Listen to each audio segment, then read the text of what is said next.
Governar é uma questão de tempo para quem aprender a andar aliançado.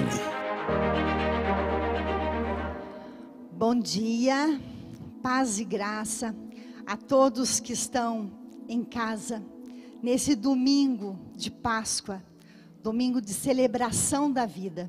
Que Deus abençoe você, sua família, nesse dia tão especial. Amém? Deus está vivo. Deus está vivo. Que coisa tremenda. Meu nome é Andréia. Eu sou uma das ministras aqui do Ministério Sonho de Deus. E eu estou muito feliz de hoje trazer a palavra nesse culto. Estou com muitas saudades de todos os irmãos, em especial do apóstolo Eli. E eu mando um abraço para todos, mas nós estamos juntos, no mesmo espírito, uma mesma fé. Que Deus abençoe vocês. Vamos orar então, para que a gente possa ministrar a palavra que o Senhor tem colocado no meu coração. Deus querido, Deus maravilhoso, Deus vivo, obrigada, Senhor, pelo teu sacrifício, pelo teu amor, pela tua entrega, Deus. Obrigada, Senhor, porque o Senhor vive. E essa é a maior revelação na minha vida, que o Senhor está vivo e habita dentro de mim. Deus, que o teu Espírito, Senhor, possa inundar cada casa, cada família, cada coração, Deus, e mostrar vida, possa trazer transformação, Deus, possa trazer restauração, vida a tudo aquilo que estava morto, Deus, possa ver a vida, Deus, a vida que emana de Ti. Deus, usa a minha vida, a minha boca, as minhas palavras, que eu possa ser um canal de bênção, Senhor, um canal, Senhor, de palavras de vida, e que o teu nome, somente o teu nome, Senhor, seja glorificado. Amém. Bom,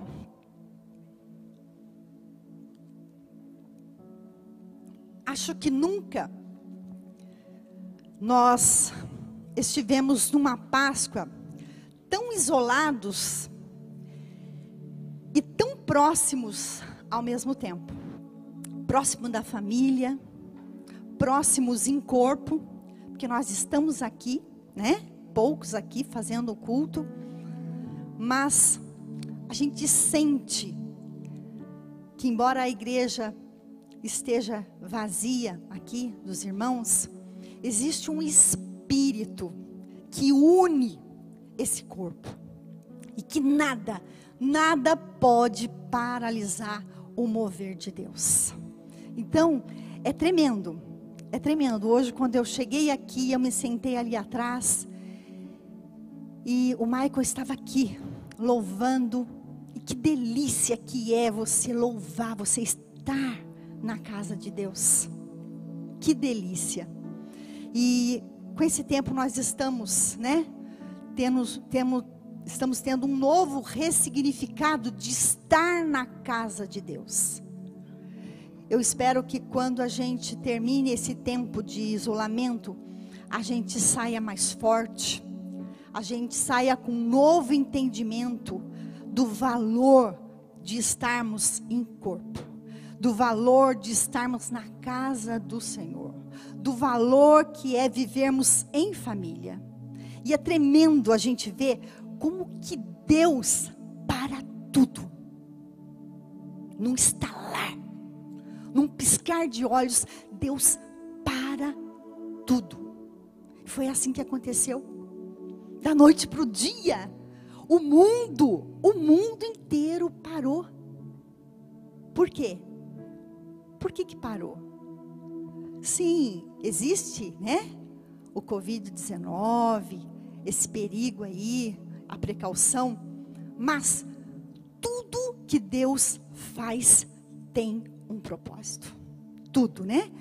todas as coisas cooperam para o bem daqueles que amam a Deus. Todas as coisas. E esse tempo tem sido tão especial, porque é um tempo que Deus mais está trabalhando nas nossas vidas, mais está trabalhando nos nossos corações.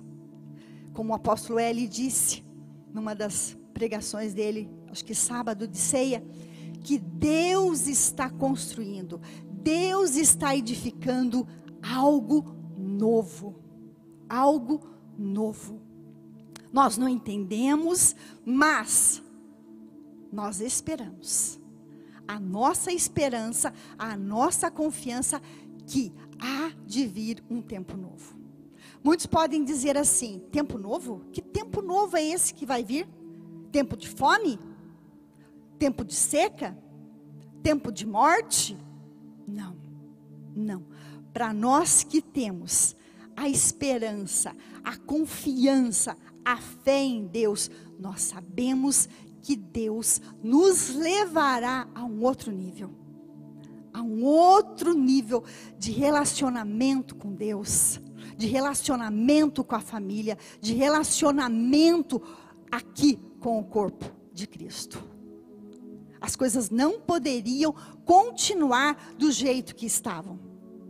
As pessoas perdidas nos seus afazeres, nos seus próprios interesses, vinham para o culto, muitas das vezes no automático, né? E Deus deu uma parada. Deus deu uma parada para que nós possamos voltar para nós e pensar e avaliar como tem sido o meu relacionamento com os meus familiares, como tem sido o meu culto a Deus.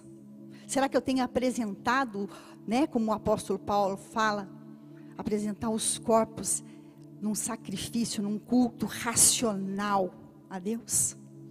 E aí eu vejo quão tremendo é Deus, que tem o controle de tudo, que para tudo, para nos levar a um outro nível, muito mais excelente. E a gente sabe que Deus tem a sua maneira própria, a sua forma própria de agir. Quando Ele quer levar o homem, tirar o homem daquele cenário, daquela mesmice e transportar para um outro cenário, um outro nível de vida, um outro nível de entendimento. A gente vê que foi assim com Noé, né? Noé passou 40 dias dentro da arca com a sua família.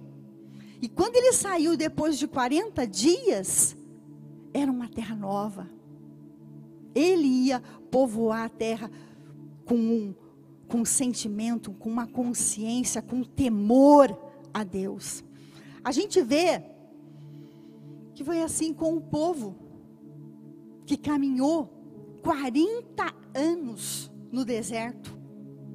E a gente vê que Moisés também, quando matou o egípcio, ele foge, ele fica 40 anos como fugitivo, sendo tratado, amadurecendo, crescendo, Deus forjando nele um homem de graça, de poder, de ímpeto, de ousadia, porque ele iria ser o libertador.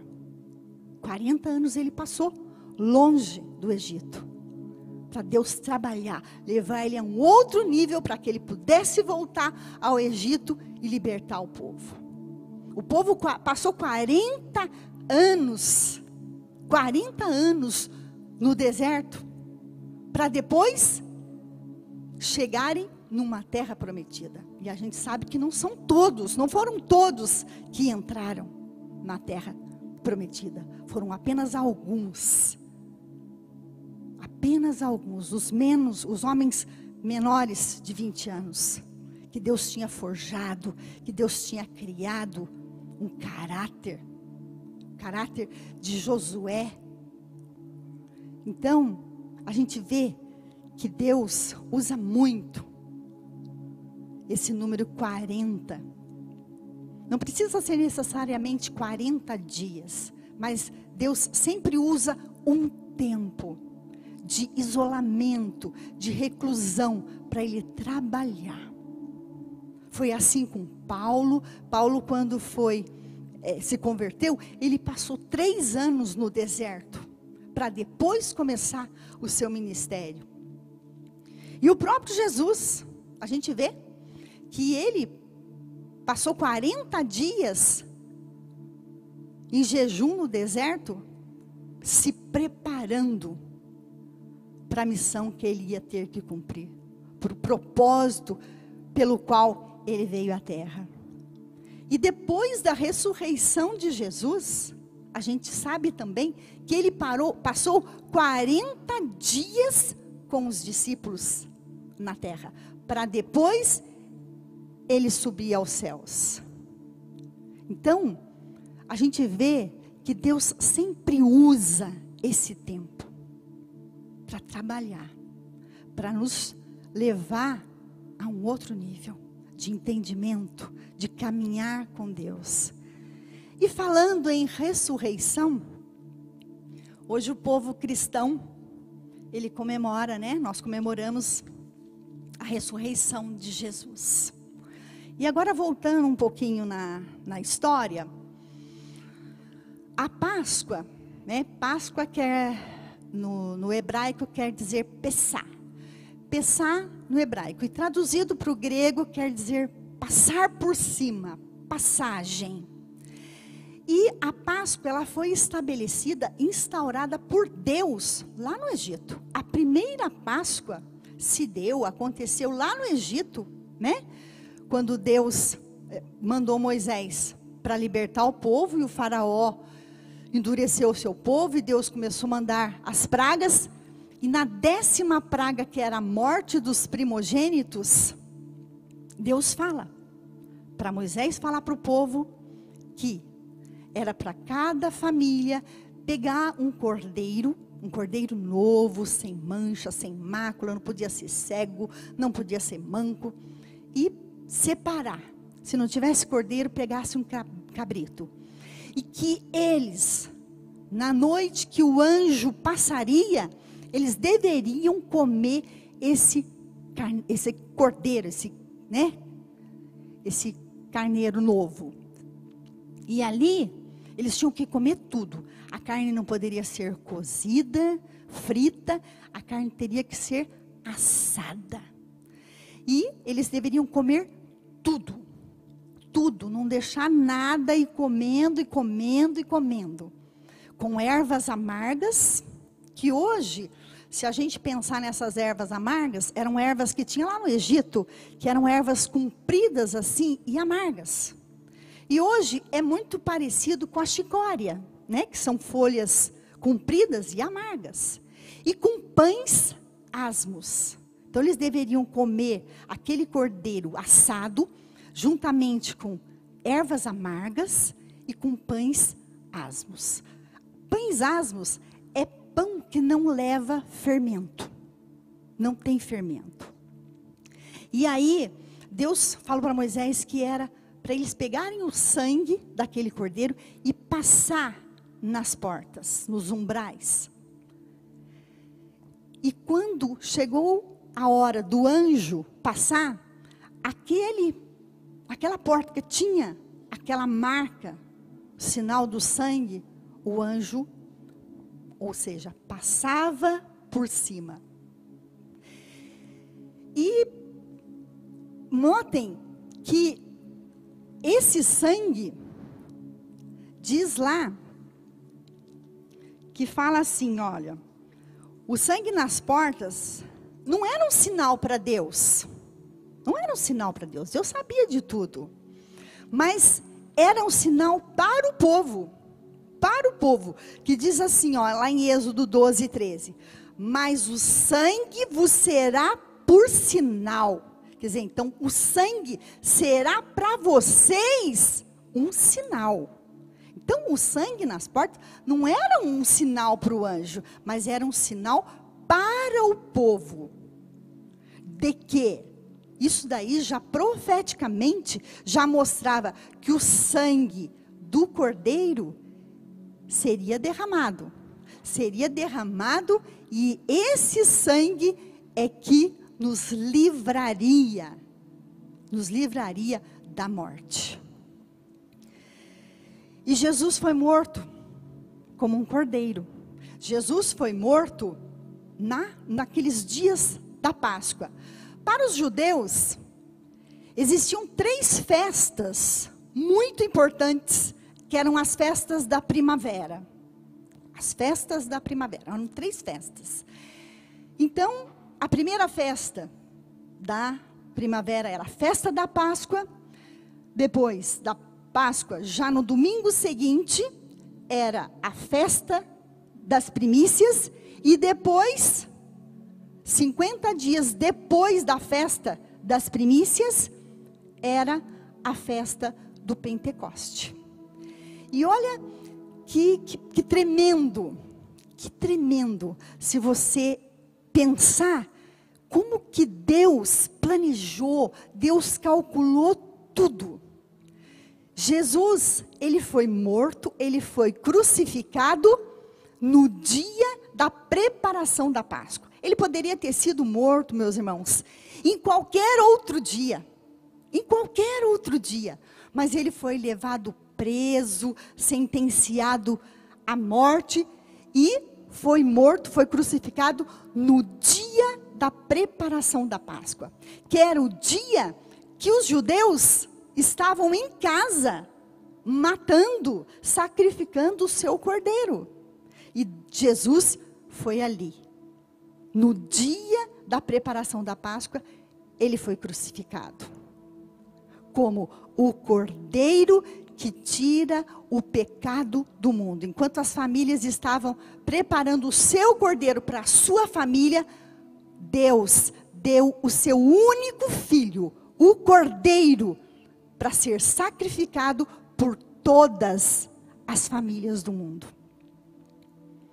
E diz, a Bíblia, que depois de 3 dias, no domingo, em Marcos fala que na manhã, logo cedo, pela manhã do primeiro dia da semana, depois de sábado. Então, tudo leva a crer que era o domingo. Na manhã, logo cedo, na manhã do domingo, após o sábado, Jesus ressuscitou.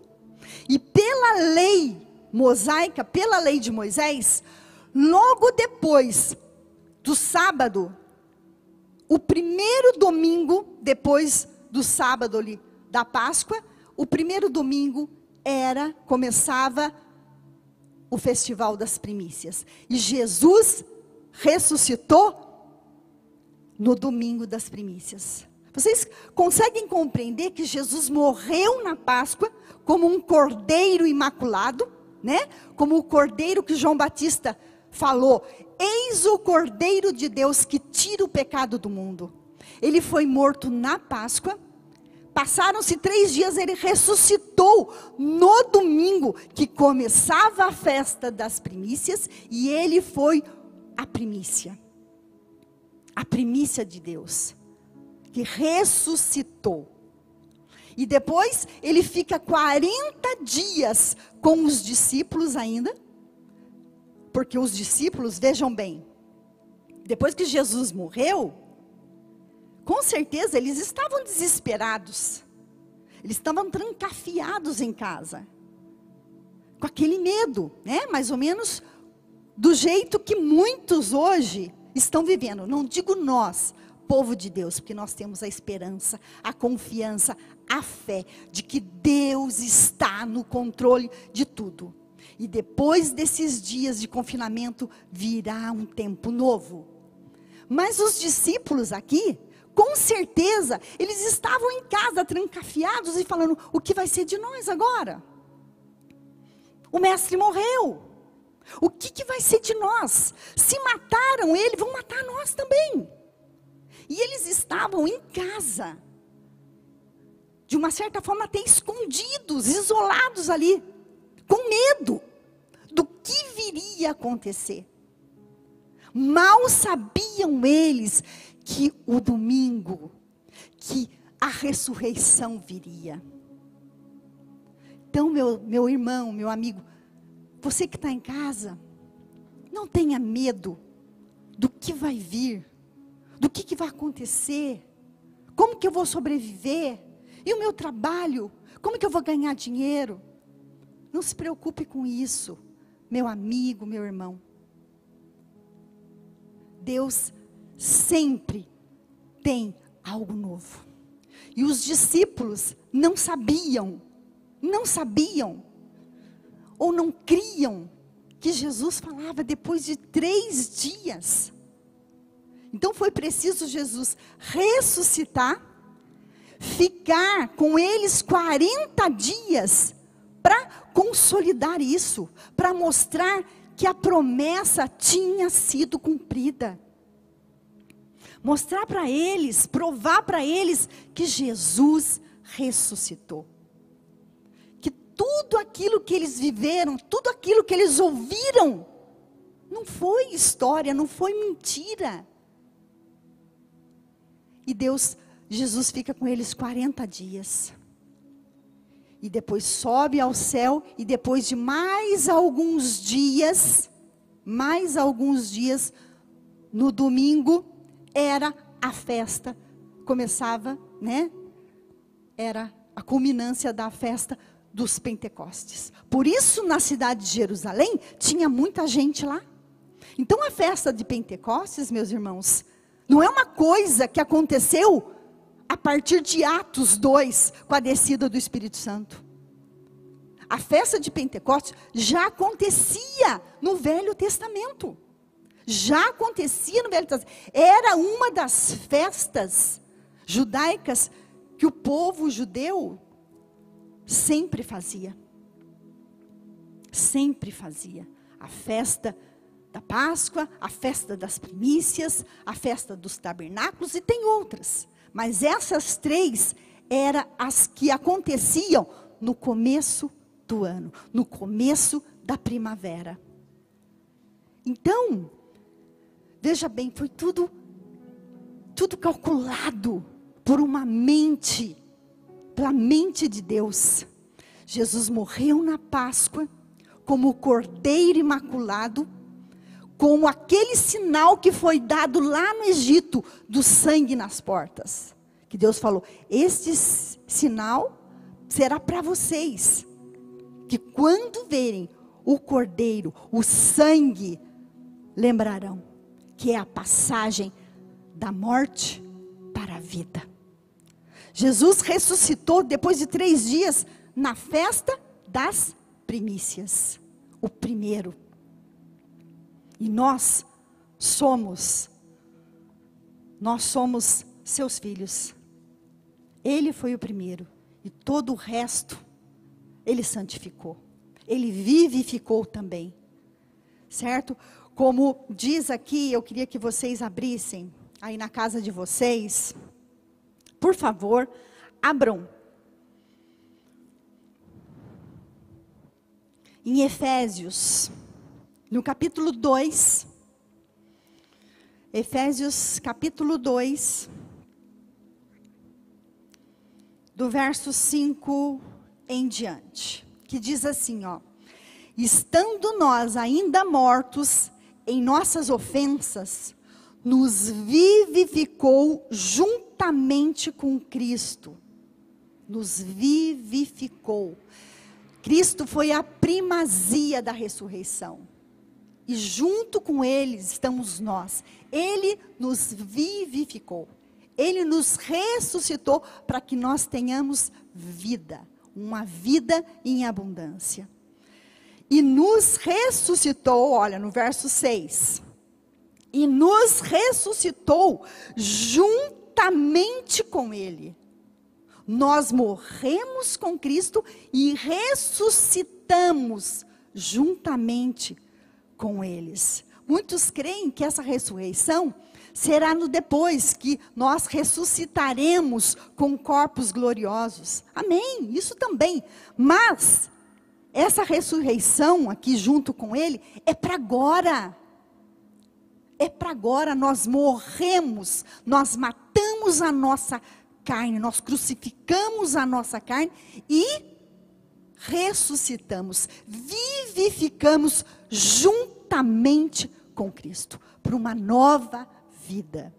E nos ressuscitou juntamente com Ele e nos fez assentar nos lugares celestiais em Cristo Jesus, para mostrar nos séculos vindouros as abundantes riquezas da sua graça.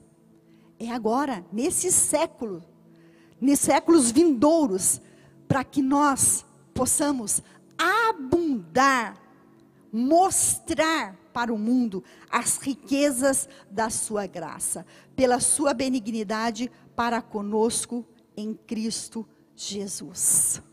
Então nós fomos vivificados juntamente com eles.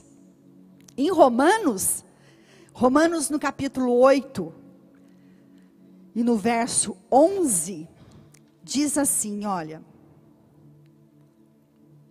Romanos, você está com a sua Bíblia aí, juntamente com a sua família, pegue a sua Bíblia, abra, é um domingo de Páscoa, é um domingo de celebração, então não passe esse dia como um dia qualquer, não passe, celebre a vida de Cristo, o Cristo vivo, que habita dentro de mim, dentro de você. Então celebre isso, juntamente com a sua família, esteja junto com a sua família, com a sua esposa, com seus filhos, com seus pais, não deixa passar batido, mostra para a sua família o Cristo vivo que vive dentro de você, que guia os seus passos, que guia a sua vida. Então vamos aqui, em Romanos, no capítulo 8, no verso 11, que diz assim, olha, e se o Espírito daquele que dos mortos ressuscitou a Jesus, habita em vocês, aquele que dos mortos ressuscitou a Cristo, também vivificará os vossos corpos mortais, pelo seu Espírito que em vós habita. A gente pode ler também o 18 e o 19. Porque para mim, tenho por certo que as aflições deste tempo, o tempo que nós estamos vivendo, né? Um tempo de aflição, um tempo que muitos entram em pânico, ficam assustados, ficam amedrontados, porque para mim, tenho por certo que as aflições deste tempo presente não são para comparar com a glória que em nós há de ser revelada. Essa glória não vai ser revelada ainda no céu. Essa glória já está revelada em nós, que temos o Espírito de Deus. Então, essa glória que em nós há de ser, já foi revelado. Nós só precisamos manifestar, né? Aqui no 19, porque a ardente expectação da criatura espera a manifestação dos filhos de Deus. A criatura, todos esperam com expectativa, esperam ansiosos para a manifestação dos filhos de Deus. E quem são os filhos de Deus? Nós, vocês. E nós temos que manifestar isto, o Cristo vivo. Eles aguardam isso. Eles aguardam, eles esperam por essa manifestação dos filhos de Deus. Então nós não podemos nos calar diante disso que está acontecendo. Nós temos a resposta. Nós temos a resposta. Nós temos uma palavra de conforto, de esperança, de fé. Para as pessoas que chegam até nós e falam, eu estou em pânico. Como uma amiga minha me mandou uma mensagem e falou: eu estou em pânico, eu estou com muito medo. Mas nós, que somos filhos de Deus, nós temos que manifestar a glória de Deus. E falar, e mostrar que temos que ter fé, nós temos que ter esperança, nós temos que ter confiança que tudo está nas mãos de Deus, debaixo do controle de Deus. E tudo que Deus faz, há um propósito. Então não é castigo de Deus. Sabe, tem pessoas que pensam que é castigo de Deus, que Deus está castigando. Não. Deus está nos dando a chance, a oportunidade de pararmos e repensar, e ressignificar a nossa vida, os nossos valores, a nossa relação com Deus. E abril agora é um mês, né, do Espírito Santo, onde nós estamos ativando os dons espirituais, nós estamos ativando você a ter um relacionamento maior com Deus, a ter um maior relacionamento com o Espírito de Deus. Então, mergulhe nisso, nas águas do Espírito, deixe ser guiado pelo Espírito de Deus, deixe desenvolver dentro de você o fruto do Espírito. O fruto do Espírito, que a gente sabe que é bondade, amor, benignidade, paz, temperança. Deixe esse fruto ser gerado dentro de você. E você vai poder atravessar esse tempo confiante, com esperança, tendo uma palavra amiga. Amém? E eu quero deixar para vocês aqui um versículo para nós terminarmos. Que Deus, né? Deus não nos deu um espírito de covardia. Prestem bem atenção. Deus não nos deu um espírito de covardia. Os discípulos, os 3 dias, eles estavam acovardados, com medos, não sabiam, não criam no que viria no domingo, o que aconteceria. Então eles estavam acovardados, com medo. Então não se esconda, não tenha medo, não deixe o pânico tomar conta da sua vida. Deus é quem nos guarda. Deus nos deu um espírito de ousadia, de poder, de amor. Então, não se preocupe. Depois que tudo isso passar, nós viveremos um tempo novo com Deus. E não se preocupe, como que você vai fazer para pagar as contas, como é que você vai comer. Deus suprirá tudo. Deus te dará novas estratégias, novos caminhos de riqueza. Deus te dará criatividade. Mas Ele não deixará que nenhum dos filhos seus passe por fome, passe por vergonha. Mas nós precisamos acreditar, nós precisamos ter fé nisso. Precisamos crer ardentemente que somos filhos de Deus. E da mesma forma que um pai e uma mãe não deixa que um filho passe fome, passe alguma necessidade, Deus não vai. Não se preocupe com o dia de amanhã. Lança sobre Ele toda a sua ansiedade, porque Ele tem cuidado de vós. Se aproprie, se apodere desse Espírito que vive dentro de você. O mesmo Espírito que caiu no dia de Pentecoste sobre aquelas 120 pessoas seguidoras de Jesus.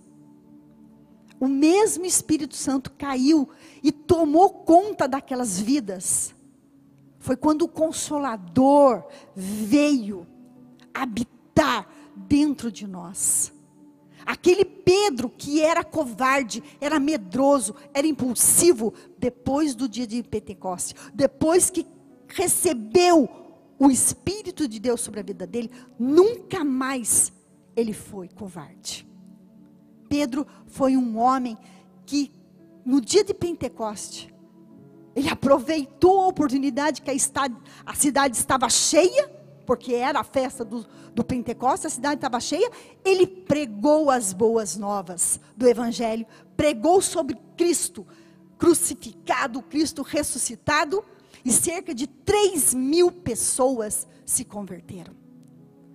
Diz a Bíblia que a sombra de Pedro curava os enfermos. As pessoas que sabiam que Pedro ia passar por aquela rua, colocavam os enfermos nas calçadas. Por quê? Porque a sombra de Pedro curava. Tal é o poder.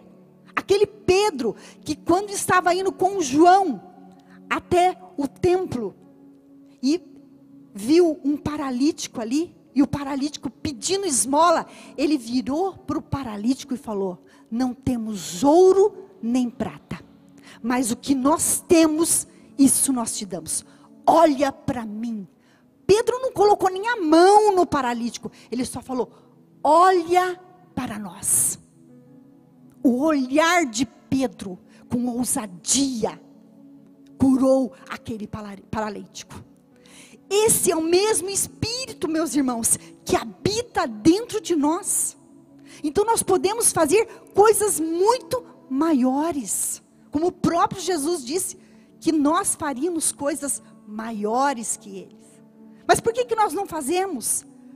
Porque nós não nos apropriamos, nós não nos apoderamos desse Espírito que está dentro de nós.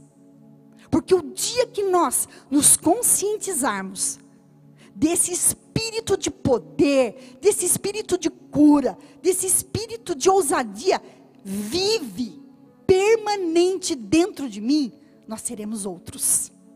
Nós seremos outros. Nada nos abalará.